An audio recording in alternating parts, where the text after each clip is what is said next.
Nothing is more important to the success of a startup than the first 10 engineers you hire. That's why I started First 10. Hi, I'm Boris Epstein, CEO of First 10, and with me is my colleague, Alexis Munger. Hi. At First 10, we work with early founders to help build early engineering teams. And this is the First 10 podcast, where we bring you valuable insights on building early engineering teams from all sides of the equation. Engineers, founders, even investors.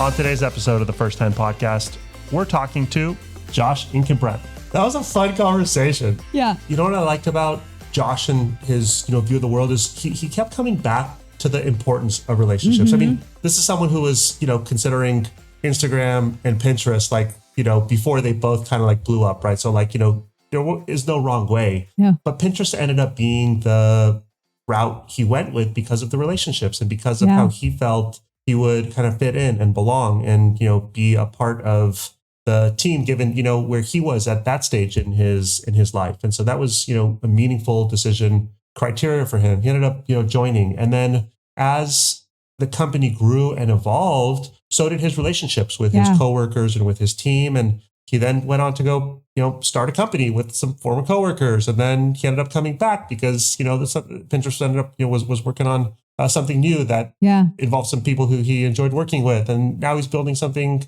new again with, people who he's developed relationships with. And it's just been this really neat little kind of weave. And again, a very just kind of simple way to view the world. It's where do I feel like my relationships will kind of, foster the best work and experience and just kind of go do that. Yeah. And it was really nice to hear his kind of view of the world from that lens. And I listening to his story, he just seems his attitude and his mentality about it was so refreshing because he's just this is good. It seems like a really cool, this will be a cool challenge. I'm going to work on this. And oh, okay, data, I hadn't done that before, but I'm going to work on this data team. And then I'm going to do product management. And just having that openness and ability to kind of go where your heart sort of leads you. I don't know. That sounds corny, but I loved hearing about his journey. And I think it's a important thing to remember is that you don't have to be pigeonholed to one thing. You can do lots of things. And if you're just open and willing to, learn and grow into something. Go with the flow kind of guy, right? Go with the flow and And he had the Hawaiian shirt, right? And the guitar in the back. You could just tell he kind of just, he's going with the flow and things are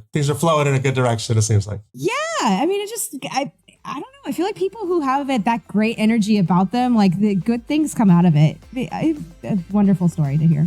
Stay positive, people. Stay positive. Stay positive. Yeah.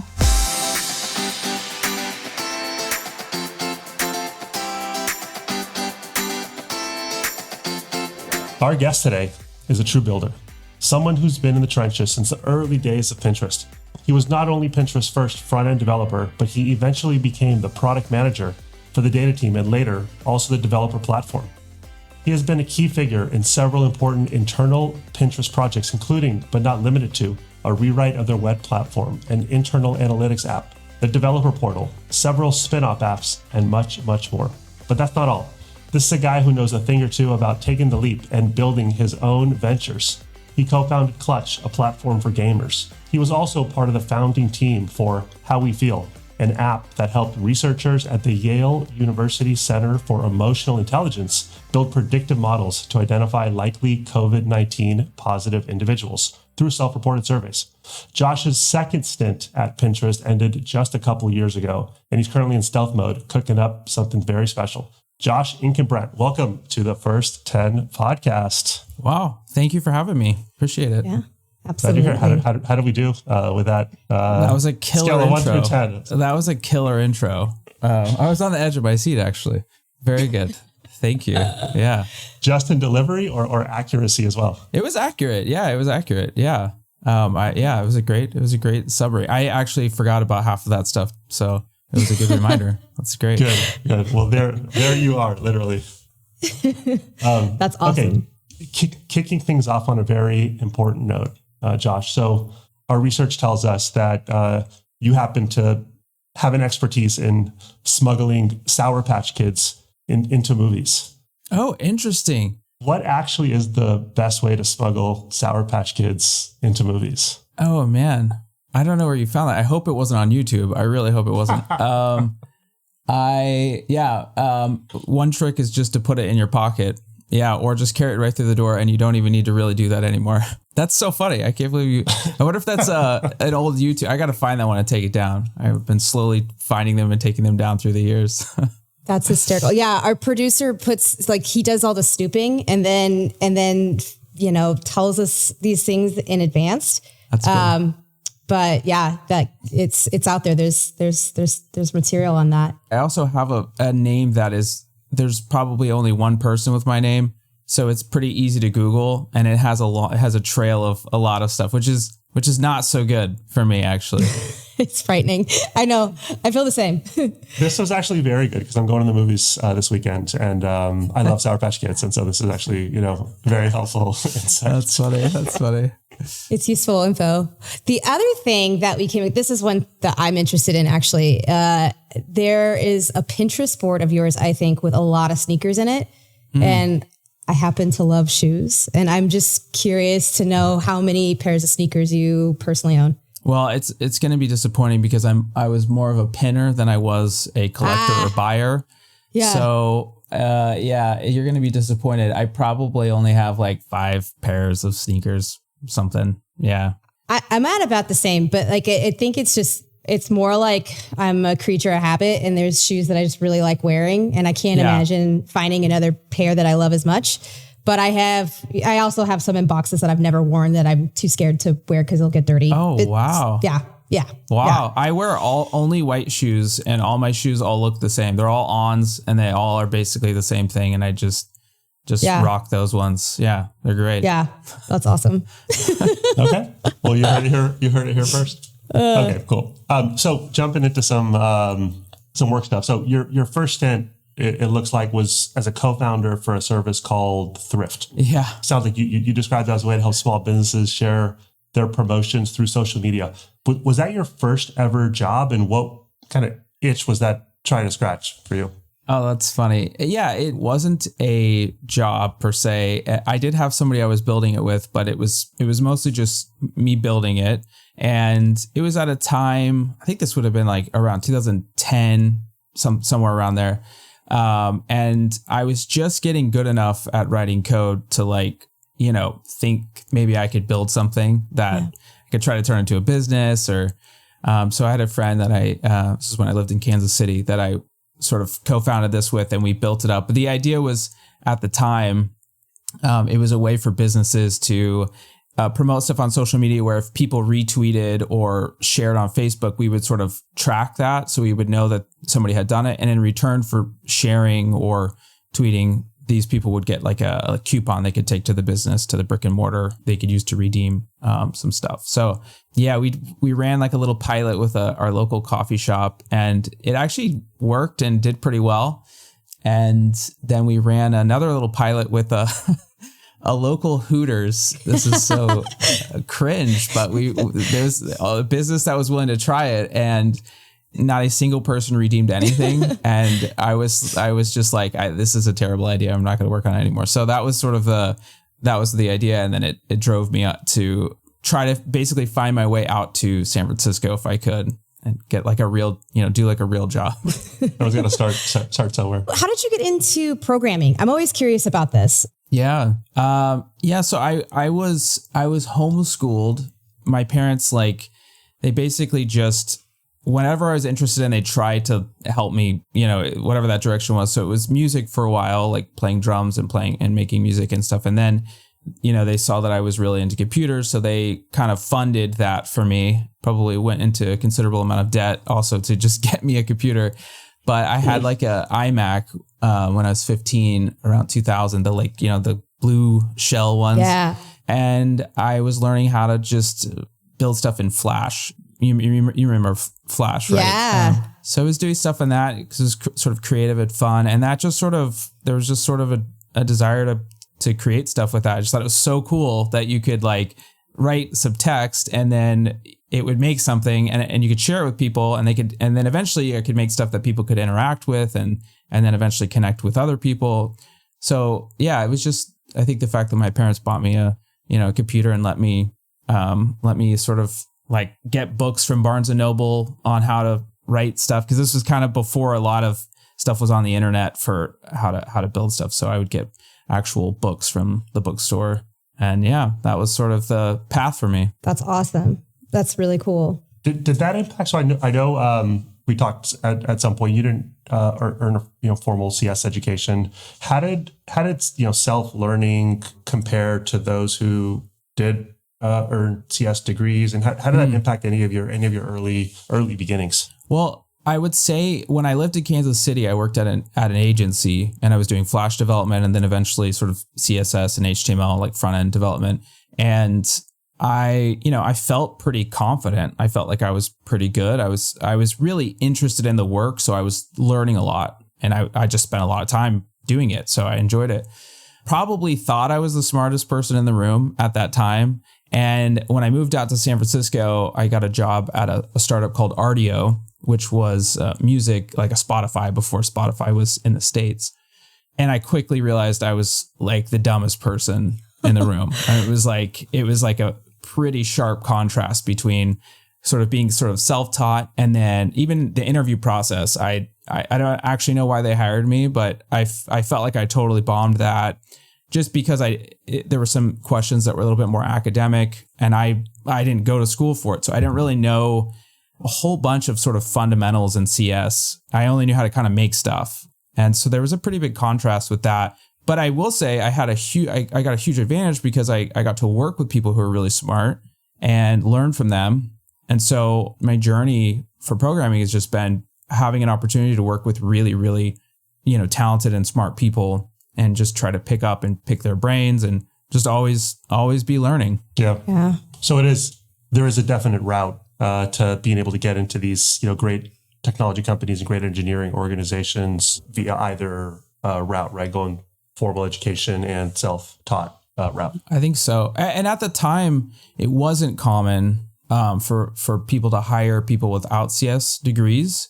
But that has definitely shifted. You have a lot more specialized programs, boot camps, and things like that. And then in the current world with AI tooling, people can be sort of novice in terms of their understanding of CS, but actually can build stuff. Obviously, there's a challenge with turning that into something that's scalable and lasts, but it's a foot in the door for a lot of people, depending on the type of work and what they're doing. Yeah, it definitely feels that way, especially with people able to post public repositories and post public projects, and it does feel like it's more meritocratous, so to say. For sure.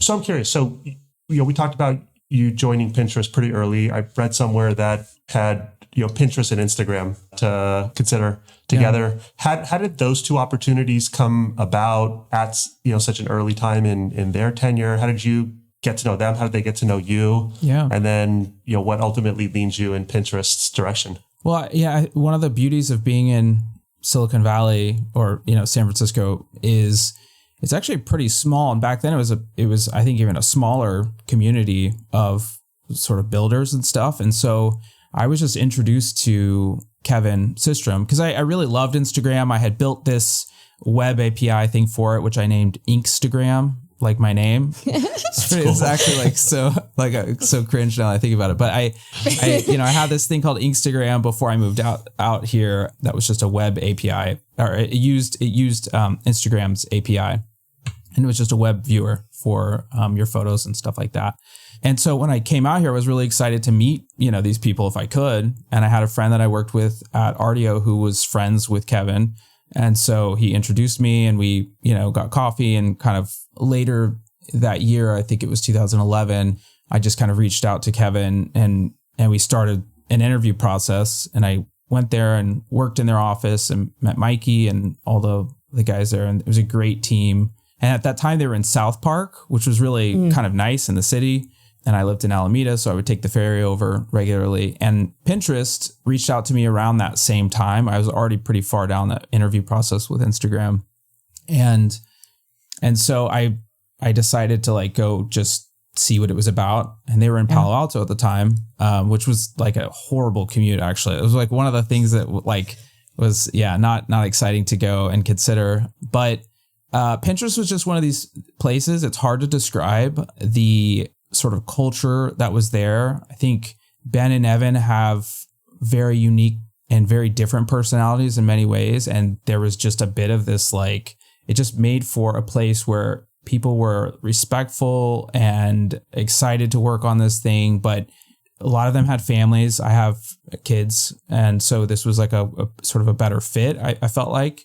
And yeah, so ultimately I think I made the choice because Pinterest sent me flowers and a card or something like that. And I for whatever reason, I just was like, I feel like that bit of effort was, I don't know, it was a really, for me, it was just something that resonated as like a father and trying to raise a family and manage doing a startup or working at a startup. And that struck me as like a better balance, I think, than what I probably would have experienced at Instagram, which was very much more like we're building the next Facebook. I mean, that was Kevin's sort of thing, was that aggressive, and I love that about them. But in the end, I think Pinterest was a better fit for me. Out of curiosity, because I'm trying to go back to like that time period with those two companies at that early of a stage. I can't remember like who had more brand recognition at that point. Was Instagram? I can't even remember if Instagram had already been acquired by Meta or rather Facebook at the time, or if that was about to happen. Yeah, it was about to happen, but it wasn't known. Yeah, and I think Instagram was bigger, like for sure. Yeah.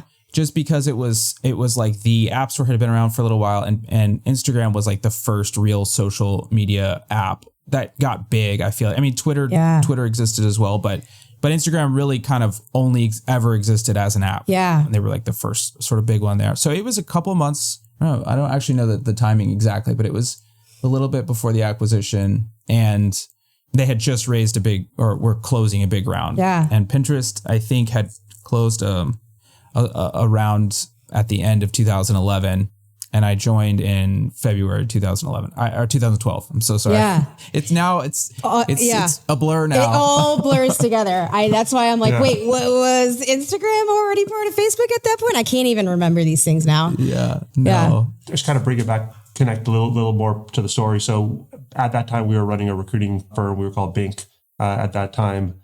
We actually had talked to Instagram about helping them do some hiring right around that time. It was pre-acquisition. So I think that was pre-acquisition. Yeah. And then we did start working with Pinterest at the time. I wonder if we were there when you joined. Do you by chance remember your recruiter? Well, I know, or I think Zach Whitlow, who was, I believe, with Bink. Yeah. So Bink was already there at the time. So yes. Zach found you and helped you join. Yeah. Yeah. Okay. So shout out to Zach. Yeah. I'll share a little bit about the recruiting strategy there. Because you mentioned the gift. Yeah. Yeah. I would love to know. Back at that time, Pinterest was growing, but not in Silicon Valley. So it's still relatively unknown in Silicon Valley. So you did take like a legit bet on them, and they did eventually kind of, find their cachet among the ecosystem. But what Zach did from a recruiting strategy perspective is send you something that we call a love bomb, Josh. Yeah. And so when a company wants to hire somebody and they really want to roll out the red carpet and help make that person feel a little more connected to and special, they send what's called a love bomb. And so in getting to know the person through the process, that love bomb could include all sorts of different things. At one point, we've hand delivered tickets to Disneyland. Remember that, Alexis? Yes. Someone went over to a person's. They knew what hotel they were staying, and they comped them some cool stuff for their Disney trip because they happen to have gotten to know that through the process. So it's just a nice little way to extend some TLC to the person. I mean, how can you say no after that? I mean, right? That's pretty powerful. Yeah. So that's pretty cool. Love bomb has its magic. That's amazing. I love that we're able to kind of bring all this together. Yeah, totally. I think that touch though actually was an extension of sort of the culture of Pinterest. Yeah. Of course. And so I wasn't like, I didn't show up and then it was like, got him, like it was a trick. We're actually just a bunch of jerks. It really felt like a bunch of people a lot of people who had families, a lot of people who wanted to like sort of build this thing together. And I obviously, what's funny is I came from the Midwest. So I actually knew of Pinterest barely before I moved out. It was in beta or something, but it was really big in the Midwest. You're right. It wasn't big out here. on the West Coast or in Silicon Valley, at least. Not yet. Yeah, not yet. Yeah. That's interesting. Okay. So then after you joined Pinterest, what was the team composition like? Like what were they kind of dealing with at that point? What were some of the things that you were working on, when you first joined? Yeah. See what I can remember. So I was the first full-time web person. And so there was a bunch of work to just sort of shore up the website and fix, triage a bunch of bugs. We had a bunch of cross-site scripting things to fix too. So we had just a lot of just sort of low-hanging fruit to kind of come in and fix up. And then we started building that team out. So we hired, and we were hiring pretty fast. I think in that first year that I joined, I was the 17th employee overall. And I think maybe the 10th on the engineering team. But there was... Yeah, I think by the end of that year, we were at 80 or 100 people. Oh, wow. So it was a year of hiring. So we built out a web team, and that was obviously a big part of the work was actually trying to find people, build the team. And then we started on, at the end of that year, we started on a rewrite and just trying to move the website over to something that would scale for more people to work on it so that it wasn't just one jQuery thing with a bunch of places that were quite brittle where you'd fix one thing and it would break something else. And we didn't have any testing or, anything like that. So that project took off at the end of that 2012, I think. And yeah, spent quite a bit of time on that. It was also at a time before React or other sort of go-to frameworks now that exist, which posed quite a challenge for us. But it was a lot of that. It was a lot of building a team, sort of shoring up the website and getting it to a place where we were going to be able to go faster in terms of our, building. Yeah, I imagine at some point it must have just started to feel like you mentioned so much growth, like a rocket ship where you just do what you can to move it along and contribute to the growing effort. Yeah, absolutely. So it looks like at some point after a few years, you moved into product management. What prompted the move to product management? What's it like to move into product management from engineering at a company growing at that trajectory? Yeah. Well, I think part of it is one of the things about people who join startups early as engineers is they like the impact that they have. I was the only person at one point working on the website. And so, when stuff was getting built, it was every day you're shipping something and you're seeing that every day, every project that happens, you're there from beginning to end and it's happening pretty quick. And as the company grows, your impact as an IC becomes more limited and naturally so because there are just more people to do that work. And that's actually a good thing. But I think for me, it was I wanted to still have sort of the same level of impact that I felt like I had early on when I joined.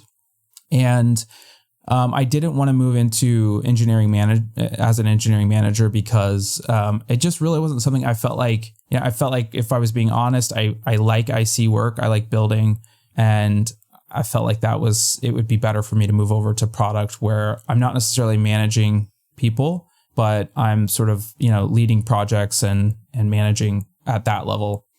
And I had mixed success with that. If I'm being completely honest, it was not I did a lot of work myself still. So I pivoted into that role, but I kept, if there were things that needed to get done, I was doing data engineering, PMing that team. And, the internal dashboard, I ended up just building myself, and a lot of tooling stuff I just ended up doing myself. So I didn't really do a great job at that time of delegating the work out and figuring out how to scale myself. So I think that's one of the challenges actually that you could point out from people transitioning those roles as an IC to other non-engineering or just non-IC roles is that you really should be able to try to scale yourself. And that means you have to be able to let other people do the work that you're used to doing and you're kind of used to having control over. You have to be willing to sort of let that stuff go. So that was definitely a difficult sort of shift for me to do. And in the end, I ended up moving from data to developer platform, which was like a sort of a passion of mine I had this idea that one day there wasn't going to be all of the pins on Pinterest were from this bookmarklet that people had an extension or a bookmarklet to add pins. And those numbers were slowly going down because as people use Pinterest, they kind of lost that it was actually a book, like it was really a way to bookmark stuff. It became sort of a more platform around just sort of browsing and saving content that's already on Pinterest. So the idea behind starting the developer platform was to try to find a way to ingest content from other platforms into Pinterest, but still through users performing those actions. So examples would be like, if you save something on Polyvore, people are using Polyvore, it would automatically pin it back to your, Pinterest board that would put it into the Pinterest ecosystem where it could be viewed and repinned and stuff like that. So that was sort of the objective and goal for that. And we did, before I left, actually, I think today still I don't know if it is today, but when I was leaving, it was like the largest source of pins coming into Pinterest. So I felt that part was successful. Some of the other goals, that I had with the team and what I wanted to do, I sort of was not able to get done before I was like, I want to do my own thing. I got an itch and I wanted to leave, and that's kind of where that ended for me. Got it. So out of curiosity, because you had all these different, you started out as like a web developer and then kind of moved into like these wearing different hats. Which one did you, I guess, enjoy the most? I actually liked the data team the most. I think I learned the most there. We had really, really smart data scientists who did not hold any punches when you did your stuff wrong. They were really passionate about, data, and they were actually scientists. So I got to learn a lot. I mean, I think that was, anytime you're learning, I feel like, at least for me, is an exciting thing. So I think, and that one was kind of fun too, because a lot of it was internal. Yeah. So we were building internal dashboards, and that means that there's really no red tape there or bureaucracy at all. It's just sort of like, we want to build this thing, so we're going to go build it. And that part was really quite fun. I enjoyed that one, I think, the most. That's awesome. Did you expect that you'd have that reaction to it, or was it kind of took you by surprise? Yeah, I think I ended up liking it more than I thought I would. Yeah. I think I ended up liking it more than I thought I would. I was just trying to help sort of build some more internal tooling stuff for the team. And then that kind of developed into a role where it was more like sort of leading the objective, and that became sort of the product manager for that. And in between those things, I don't have it on there, but as startups like Pinterest are scaling, I was doing lots. I mean, I bounced around a bunch of different teams as we were growing. So I was on the growth team for a little bit, had my own little team, me and another early member of Pinterest did, where we were just trying to fix all of the like sort of bugs with the service and make it like work really well.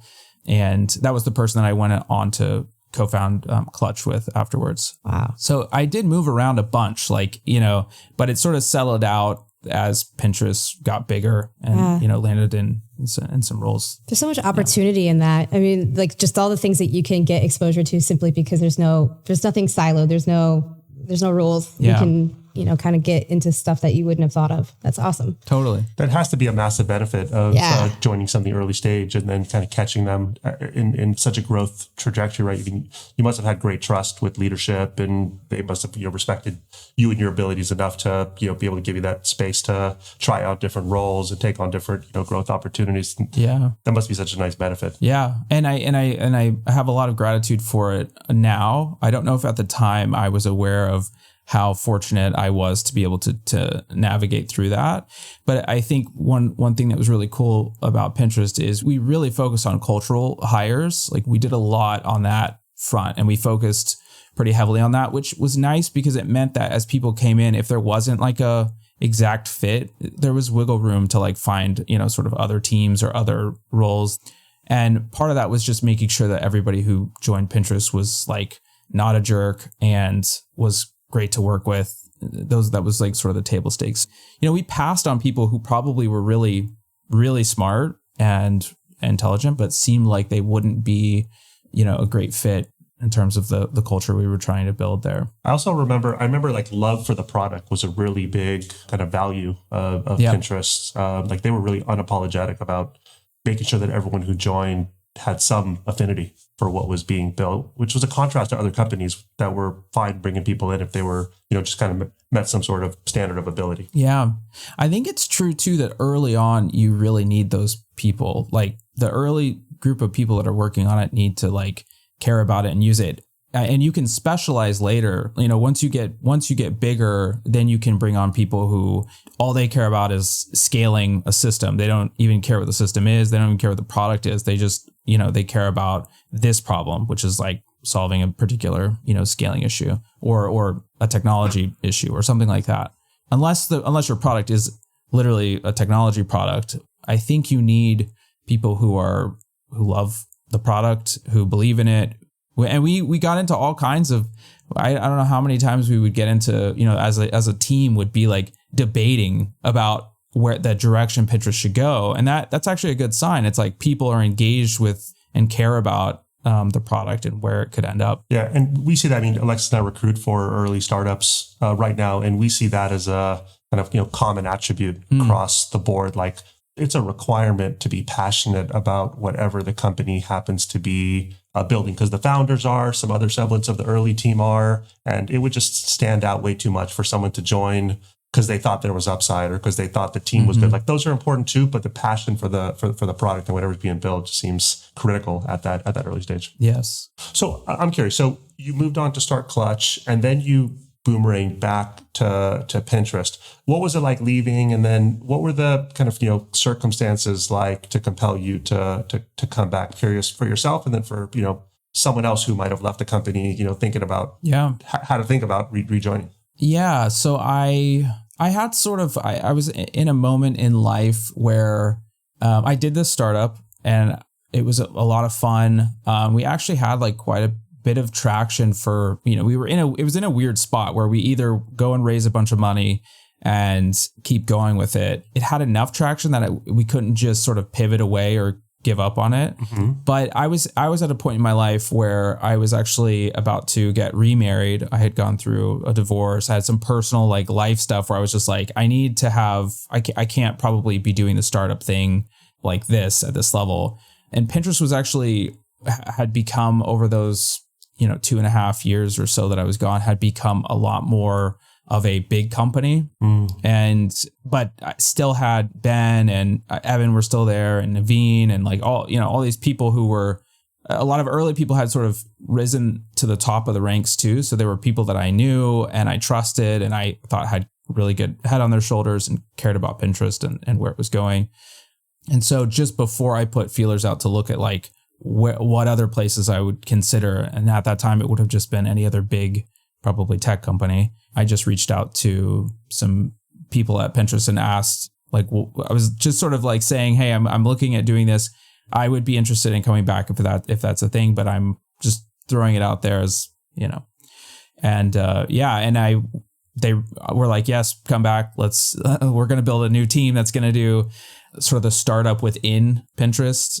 And we're trying to build people, recruit people for that team. And so there's that sort of DNA that they were looking for. So that worked out really well for me to come back. And that was there's a team there right now that's just amazing, called 220. And they build a bunch of these products internally. They built shuffles, and they've built this really cool sort of slimmed down version of Pinterest.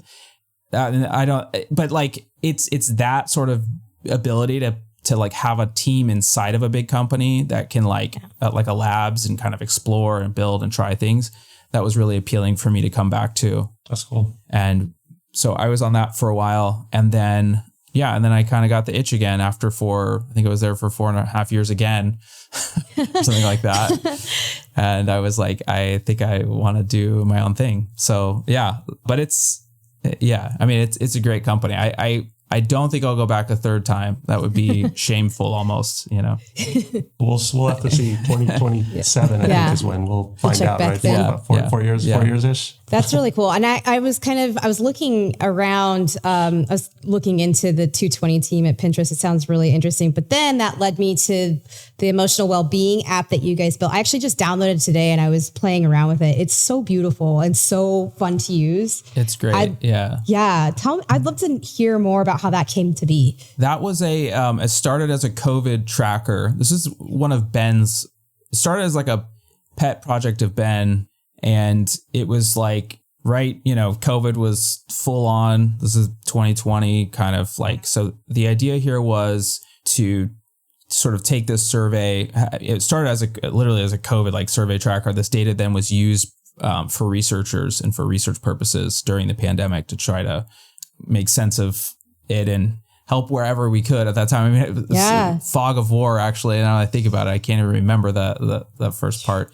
Right. But it slowly morphed into a kind of asking people how they felt, mostly around, just sort of trying to see how people were doing. And that morphed fully into the How We Feel app, which was actually just like a rebuild. It was just a different app, but with the same name, and it kind of did some branding. And it's based on the mood meter. And there's a researcher, a professor, Mark Brackett, who developed this whole thing. And so we kind of worked in conjunction with him and built a way for people to sort of track their feelings. And it's come a long way since then. It was nice then. I think I haven't worked on it in a few years. It's really nice now. Yeah. And yeah, it's really, really cool, really helpful. Yeah. I downloaded it today. I saw that, I think in the Apple Store, it received like some kind of best app reward this year. Yeah. It's stunning to look at. I'm really excited about like using that daily now. Yeah. And tracking stuff. It's really cool. It's a cool app. And the team that's working on it now is sharing space with us in the mission right now. So I see those guys regularly. We have a little office. Yeah. Yeah. That we kind of work out of, but they work in there too. And it's a great, it's just like being able to work on something that has an impact on people's lives. Yeah. Is incredible.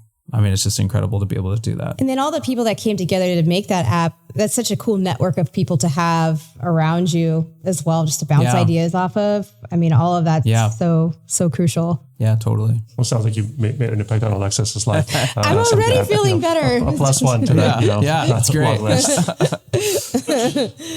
I definitely want to spend some time talking about what you're building right now. But before we jump to that, you had sounds like pretty illustrious, career with Pinterest. I guess when you met them or when you were deciding to join, like, did you know they were going to be big? Did you have any kind of feeling, like, if you could kind of describe what you thought they could turn into for those that are, looking into early startups right now? I'm not really sure. I thought that Pinterest would be big-ish. They had some crazy growth at the time. Yeah. So their growth rate was really high. Mm-hmm. So that was something that I did know. They weren't like as big, and I didn't, I never felt like they were going to be, I never felt like they were going to be like the biggest thing ever. I felt like there were other products or companies I could have joined that were going to end up being like that. But yeah, there was some part of it where I felt like it had hit some escape velocity probably, and it was on that path. So it was sort of a perfect timing thing for me. But, the company that I joined when I moved out here, that was not the case at all. It wasn't clear that they were going to succeed, and they didn't in the end. But it still, I think that working environment was what I was interested in. Yeah. It was like building something. And then question number 2 is, tell us about some of the doors that working at Pinterest opened for you, like how some of the, folks who you met and the connections you made, contributed to new things that you've done. Yeah, it's an interesting network of people who I'm close with. I'm close with the founders. And I think just by, like I said, it's actually there's actually like a pretty small group of people in Silicon Valley. Obviously, there are a lot of people working in tech, but it's not unusual for you to like know somebody working at nearly every other tech company here, at some scale. Right. Yeah. And so it certainly has opened up doors for me. And, I've done consulting and advising. And, when we were raising money for a startup, it was not as challenging as it probably would be if we were just sort of unknown. So it definitely helped to be like, we were founding team members at Pinterest when we were doing that. And then also, I'm currently working with Ben on a project. And so that, we've had sort of a relationship through the years anyways, just as friends. And yeah, like I'm obviously like extraordinarily grateful for those doors that have been open, and just to meet people and connect and sort of, be a part of the community here. I certainly feel like that's a big thanks to having that opportunity to join early on, Pinterest early on. Yeah. And now you're doing your own thing and you're working on a project. Is there anything that you can share about that, or anything you want to talk about with that one? We've kind of, yeah. I mean, I would love to soonish, probably by the time this podcast comes out, there should be something there at least so that it's known. But I would just say that it's actually something in the space that both Ben and I really care about, which is helping humans be more empathetic and compassionate, and especially in the current sort of climate of the world that feels like there's a lot of lost sort of connection with our fellow humans. And so we're building something around, we're trying not to necessarily make it a project versus a product, but that's sort of, so how we feel, for instance, is like it's a nonprofit, and it's sort of funded through that. And the goal here is to actually have sort of some product that we'll be able to use to fund the stuff that we would want to do. But I would just say, it's a little bit off the beaten path. It's not like, we're trying to like build the next big social media thing. It is a consumer product, and it is sort of in a space where we both feel like there's some work that could be done. And as technologists, I mean, I hate using that word. That's kind of cringe, but people who get to build this stuff, we haven't had an opportunity really to look at, because the market has always dictated like what is going to be the next big thing. Yeah. And that's sort of what we build for. That's what most people build for. But this is sort of an opportunity to like take a step back and be a little bit more thoughtful about building something that would be, hopefully people will use it. Yeah. And hopefully it will improve their lives. Those are like, sometimes those things are at tension with each other on a lot of these platforms. But that's sort of the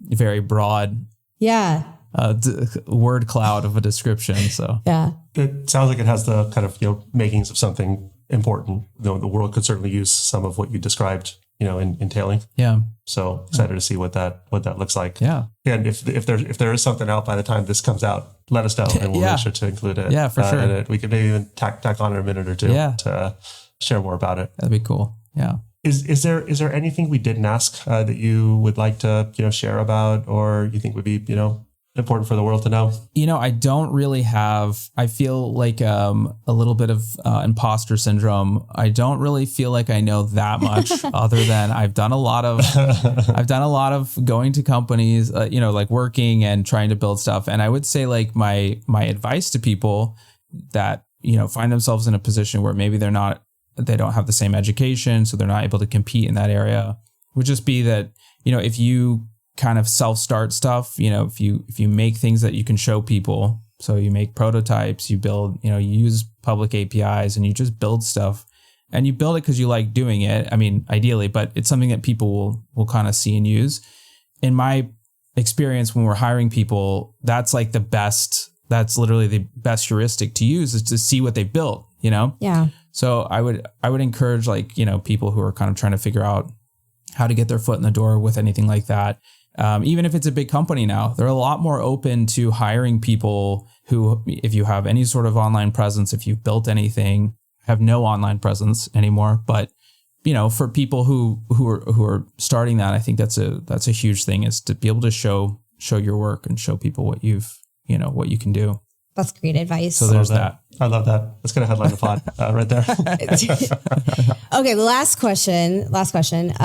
So if there's anybody that's listening to this podcast that, wants to connect with you, where can they reach you at, and what should their first message to you be? Yeah. I mean, so we are going to be trying to build a team. My email is probably the only one. You'll have to find it. You have to go find my website. First test. Then find my email. I like it. Smart answer. Good answer. And then email. But no, I think, first of all, I love connecting with just anybody in the space who's interested in building, and I'm always wanting to help. But I would say that we're going to be hiring pretty soon, and we're going to be looking for people who are kind of, as I described, that are sort of hungry, excited, and really enjoy making stuff. That's their drive, that's their passion. And then in the end, if we all do our job, hopefully, we'll have some payout at the end. And that could either be, for some people, a stepping stone to the next big thing that they build, or we could all work together and be working on it for the next 10 or 20 years or whatever it is. Yeah. And exciting. We will keep this in mind. We talk to great engineers all the time, and sometimes we have something for them. Other times we kind of just help them along in their journey. So to whoever's listening, or Lexus and I'll certainly keep this in mind as well. But excited for all that you're doing, and to see what all that looks like when it's ready to be shared with the world. Yeah, I appreciate it. Yeah. Thanks again for coming on, Josh, sharing a little bit about your story and journey. Lex and I certainly enjoyed it. No worries. Thank you so much for having me. I really appreciate it. Of course. It's great to chat with you too. Thank you. Yeah, 100%. And that brings us to the end of this episode. Do let us know what you thought of our episode on our Twitter or LinkedIn. Look for the links in the show notes. Both Alexis and I are not professional podcasters, as I'm sure you could tell. We just love talking about early stage startups. And if there's a recruiting related question you'd like answered, or you could use help with anything hiring related, jump on our website. It's www.first10.com. That's 1st10.com. And we'll do our best to get that answered for you. Thank you so much for staying with us till the end. My name is Boris, and with me is Alexis Munger. And we'll see you next time on the First 10 Podcast. Bye.